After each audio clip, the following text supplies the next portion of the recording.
मलवणी तालुका शहादा येथील अनधिकृत बांधलेल्या लॉन्सवरील कारवाईला पालिकेतर्फे हिरवा झेंडा। शहादा नगरपालिका हद्दीतील मलवणी शिवारातील सर्वे नंबर 66/123 या आरक्षित जागेवर बांधलेले लॉन्स हे बेकायदेशीर असल्याचे तक्रारदार मोहम्मद लोहार यांनी नगरपालिकेला लेखी अर्ज लिहून तक्रार केली होती।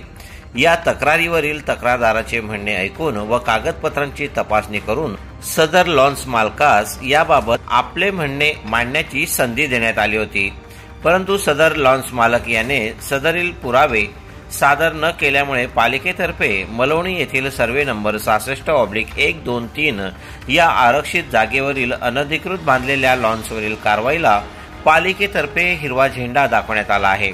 सदर बांधकाम हे 8 दिवसात काढून घ्यावे, अन्यथा कायदेशीर कारवाई केली जाईल अशी नोटीस बजावण्यात आली होती, परंतु सदर नोटीस दिल्यानंतर 15 दिवस उलटून सुद्धा सदर इस्माने जागा मोकळी केलेली नाही। हे पाहता तक्रारदार यांनी नगरपालिका मुख्याधिकारी यांच्याशी भेट घेतली असता सदर आरक्षित जागेवर 2 दिवसात पंचनामा करून कारवाई करण्यात येईल असे आश्वासन नगरपालिकेचे मुख्याधिकारी दिनेश सिनारे यांनी तक्रारदार मोहम्मद लोहार यांना दिले आहे।